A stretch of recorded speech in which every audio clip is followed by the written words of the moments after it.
Hello ಮಕ್ಕಳೇ, welcome back to my channel.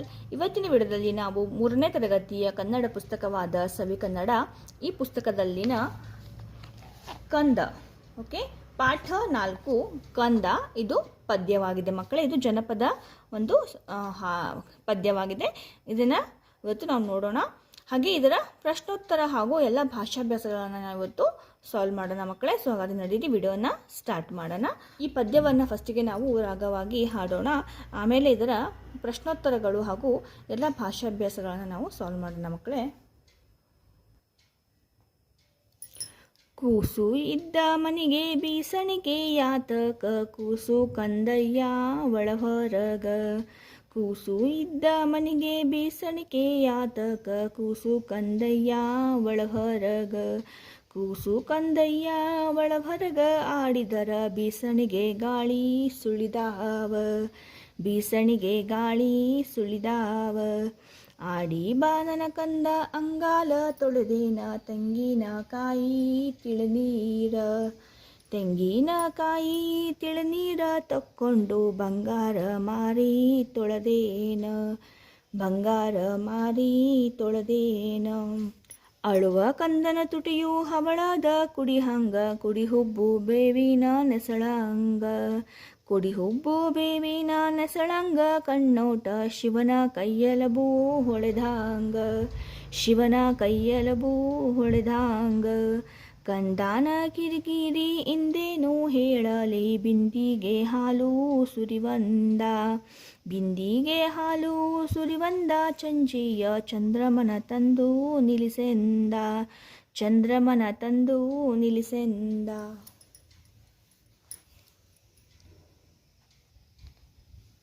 ಮಕ್ಕಳೇ, ನೀವು ಕೂಡ ಇದೇ ರೀತಿ ಇದೇ ರಾಗದಲ್ಲಿ ನೀವು ಕೂಡ ಈ ಜನಪದ ಹಾಡನ್ನು ಹಾಡೋಕ್ಕೆ ಪ್ರಾಕ್ಟೀಸ್ ಮಾಡ್ಕೊಳ್ಳಿ. ಓಕೆ, ಸೊ ಇವಾಗ ನಾವು ಅಭ್ಯಾಸದ ಕಡೆಗೆ ಹೋಗೋಣ ಮಕ್ಕಳೇ. ನೋಡಿ, ಇಲ್ಲಿ ಮುಖ್ಯ ಪ್ರಶ್ನೆ ಅ, ಅಭ್ಯಾಸದಲ್ಲಿ ಮುಖ್ಯ ಪ್ರಶ್ನೆ ಅ. ಈ ಸಾಲುಗಳನ್ನು ಪದ್ಯದಲ್ಲಿರುವಂತೆ ಪೂರ್ಣಗೊಳಿಸಿ ಅಂತ ಇದೆ. ನೋಡಿ ಇಲ್ಲಿ ಫಸ್ಟ್ ಒನ್, ಅಳುವ ಕಂದನ ತುಟಿಯು ಹವಳದ ಕುಡಿಹಂಗ. ಮುಂದಿನ ಸಾಲನ್ನು ನಾವು ಬರಿಬೇಕು. ಸೆಕೆಂಡ್ ಒನ್, ಆಡಿ ಬಾ ನನ್ನ ಕಂದ ಅಂಗಾಲ ತೊಳೆದೇನ. ಕೂಸು ಇದ್ದ ಮನಿಗೆ ಬೀಸಣಿಕೆ ಯಾತಕ, ಕಂದಾನ ಕಿರಿಕಿರಿ ಇಂದೇನು ಹೇಳಲಿ. ಓಕೆ, ಇದು ಫಸ್ಟ್ ಮುಖ್ಯ ಪ್ರಶ್ನೆ ಅ. ಈಗ ಮುಖ್ಯ ಪ್ರಶ್ನೆ ಆ. ಒಂದೊಂದು ಪದ ಅಥವಾ ವಾಕ್ಯದಲ್ಲಿ ಉತ್ತರ ಬರೆ ಅಂತ ಇದೆ. ತಾಯಿಯು ಕಂದನ ಅಂಗಾಲನ್ನ ಯಾವುದರಿಂದ ತೊಳೆಯುವುದಾಗಿ ಹೇಳುತ್ತಾಳೆ? ತೆಂಗಿನಕಾಯಿ ತಿಳಿನೀರನ್ನು ತಕ್ಕೊಂಡು ತಾಯಿಯು ಕಂದನ ಅಂಗಾಲನ್ನು ತೊಳೆಯುತ್ತಾಳೆ. ಅಳುವ ಕಂದನ ತುಟಿಯನ್ನು ಯಾವುದಕ್ಕೆ ಹೋಲಿಸಲಾಗಿದೆ? ಅಳುವ ಕಂದನ ತುಟಿಯನ್ನು ಹವಳದ ಕುಡಿಗೆ ಹೋಲಿಸಲಾಗಿದೆ. ಪ್ರಶ್ನೆ 3, ಅಳುವ ಕಂದನ ಕಣ್ಣೋಟ ಹೇಗಿರುತ್ತದೆ? ಉತ್ತರ, ಅಳುವ ಕಂದನ ಕಣ್ಣೋಟ ಶಿವನ ಕೈಯೆಲಬು ಹೊಳೆದಂಗೆ ಇರುತ್ತದೆ. 4ನೇ ಪ್ರಶ್ನೆ, ಮಗು ಏನನ್ನ ತಂದು ನಿಲ್ಲಿಸೆಂದು ಕೇಳುತ್ತದೆ? ಉತ್ತರ, ಮಗು ಸಂಜೆಯ ಚಂದ್ರಮನನ್ನ ತಂದು ನಿಲ್ಲಿಸೆಂದು ಕೇಳುತ್ತದೆ. ಈಗ ಮುಖ್ಯ ಪ್ರಶ್ನೆ ಈ 2-3 ವಾಕ್ಯಗಳಲ್ಲಿ ಉತ್ತರಿಸುವಂತ ಇದೆ. ಫಸ್ಟ್ ಒನ್, ಕೂಸು ಇದ್ದ ಮನೆಗೆ ಬೀಸಣಿಗೆ ಬೇಡ ಏಕೆ? ಉತ್ತರ, ಕೂಸು ಮನೆಯ ಒಳಗೆ ಹೊರಗೆ ಓಡಾಡಿದರೆ ಬೀಸಣಿಗೆ ಗಾಳಿ ಸುಳಿದಂಗೆ ಇರುತ್ತದೆ. ಆದ್ದರಿಂದ ಕೂಸು ಇದ್ದ ಮನೆಗೆ ಬೀಸಣಿಗೆ ಬೇಡ. ಸೆಕೆಂಡ್ ಒನ್, 2ನೆಯ ಪ್ರಶ್ನೆ, ಆಡು ಬರುವ ಕಂದನನ್ನ ತಾಯಿ ಹೇಗೆ ಉಪಚರಿಸುವಳು? ಆಡಿ ಬರುವ ಕಂದನ ಅಂಗಾಲು ಹಾಗೂ ಬಂಗಾರದಂತಹ ಮುಖವನ್ನು ತೆಂಗಿನಕಾಯಿಯ ತಿಳಿನೀರಿನಿಂದ ತೊಳೆದು ತಾಯಿ ಉಪಚರಿಸುವಳು. ಈಗ ಸಾಮರ್ಥ್ಯಾಧಾರಿತ ಚಟುವಟಿಕೆಗಳು. ಸಾಮರ್ಥ್ಯಾಧಾರಿತ ಚಟುವಟಿಕೆ, ಅದರಲ್ಲಿ ಮುಖ್ಯ ಪ್ರಶ್ನೆ ತಪ್ಪುಗಳನ್ನು ಸರಿಪಡಿಸಿ ಬರೆಯಿರಿ ಅಂತ ಇದೆ. ಬೀಸಣಿಗೆ ಗಾಳಿ ಸುಳಿದವ. ಓಕೆ, ನೋಡಿ ಇಲ್ಲಿ ಬೀಸಣಿಗೆ ಗಾಳಿ ಸುಳಿದಾವ. ಓಕೆ, ನೋಡಿ ಇದು ದ ಇದೆ ಅಲ್ಲ, ಇದನ್ನು ಇಲ್ಲಿ ದ ಮಾಡಬೇಕು. ಓಕೆ, ಸೆಕೆಂಡ್ ಒನ್, ಕುಡಿ ಹೂವು ಬೇವಿ ನೆಸಳಂಗ. ನೋಡಿ ಇಲ್ಲಿ ಒತ್ತಕ್ಷರ ಇಲ್ಲ. ಓಕೆ, ಇಲ್ಲಿ ಹುಬ್ಬು. ಓಕೆ. ಬೇವಿ ನೆಸಳಂಗ ನೋಡಿ, ಇಲ್ಲಿ ಕೂಡ ಒತ್ತಕ್ಷರ, ಹದ ಒತ್ತಕ್ಷರ ಬರಬೇಕು. ಕುಡಿ ಹುಬ್ಬು ಬೇವಿನ ನೆಸಳಂಗ. ಚಂದಮನ ತಂದು ನಿಲ್ಲಿಸೆಂದ ನೋಡಿ, ಇಲ್ಲಿ ಚಂದ ಇದೆ, ಚಂದ್ರ ಮಾಡಬೇಕು. ಓಕೆ. ಚಂದ್ರಮನ ತಂದು ನಿಲ್ಲಿಸೆಂದ ಇದೆ, ಇದು ದ ಆಗಬೇಕು. ಇದು ಒಂದು ಇಲ್ಲಿ ದ ಆಗಬೇಕು. ಈಗ ಮುಖ್ಯ ಪ್ರಶ್ನೆ ಈ ಸಾಲುಗಳನ್ನು ನಕಲು ಮಾಡು ಅಂತ ಇದೆ ನೋಡಿ. ಆಡಿಬಾ ನನಕಂದ ಅಂಗಾಲ ತೊಳೆದೇನ, ಇದು ಆ್ಯಸ್ ಇಟ್ ಇಸ್ ಇಲ್ಲಿ 2 ಸಲ ಕಾಪಿ ಮಾಡಬೇಕು. ಕುಡಿಹುಬ್ಬು ಬೇವಿ ನೆಸಳಂಗ, ಇದು ಕೂಡ ಇಲ್ಲಿ 2 ಸಲ ನಾವು ಆ್ಯಸ್ ಇಟ್ ಇಸ್ ಅದನ್ನು ಬರಿಬೇಕು. ಓಕೆ. ಮುಖ್ಯ ಪ್ರಶ್ನೆ ಈ ಪದ್ಯದಲ್ಲಿ ಒತ್ತಕ್ಷರಗಳಿರುವ ಪದಗಳನ್ನು ಬರೆ ಅಂತ ಕೊಟ್ಟಿದ್ದಾರೆ.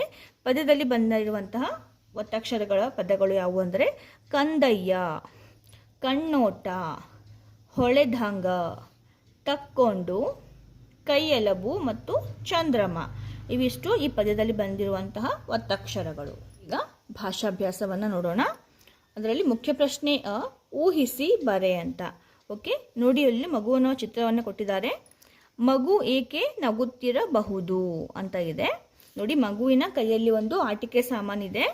ಆಟಿಕೆ ನೋಡಿ ಮಗು ನಗುತ್ತಿರಬಹುದು. ಓಕೆ. ಈಗ ಭಾಷಾ ಚಟುವಟಿಕೆ.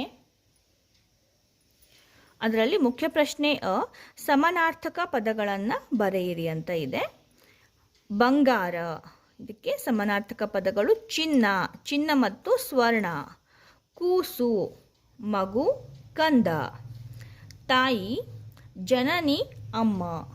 ಓಕೆ.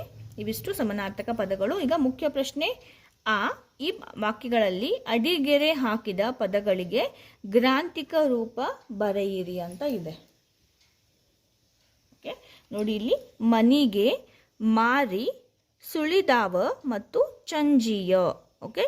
ಈ 4 ಪದಗಳಿಗೆ ಗ್ರಾಂಥಿಕ ರೂಪ ಬರೀರಿ ಅಂತ ಕೊಟ್ಟಿದ್ದಾರೆ. ಮನಿಗೆ, ಇದು ಮನೆಗೆ. ಓಕೆ. ಬಂಗಾರ ಮಾರಿ ತೊಳೆದೇನ, ಮಾರಿ ಅಂದರೆ ಮುಖ, ಬಂಗಾರದ ಮುಖ ತೊಳೆದೇನ ಅಂತ. ಬೀಸಣಿಗೆ ಗಾಳಿ ಸುಳಿದಾವ. ಓಕೆ. ಬೀಸಣಿಗೆ ಗಾಳಿ ಸುಳಿಯುತ್ತವೆ ಅಂತ. ಓಕೆ. ಸುಳಿದಾವ ಇದರ ಅರ್ಥ ಸುಳಿಯುತ್ತವೆ. ಚಂಜಿಯ ಚಂದ್ರಮನ ನಿಲ್ಲಿಸೆಂದ. ಚಂಜಿಯ ಅಂದರೆ ಸಂಜೆಯ.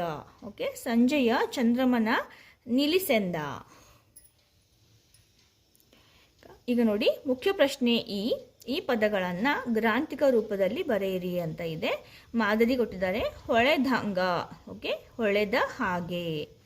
ಕುಡಿ ಹಂಗ, ಕುಡಿಯ ಹಾಗೆ. ಎಸಳಂಗ, ಎಸಳಿನ ಹಾಗೆ.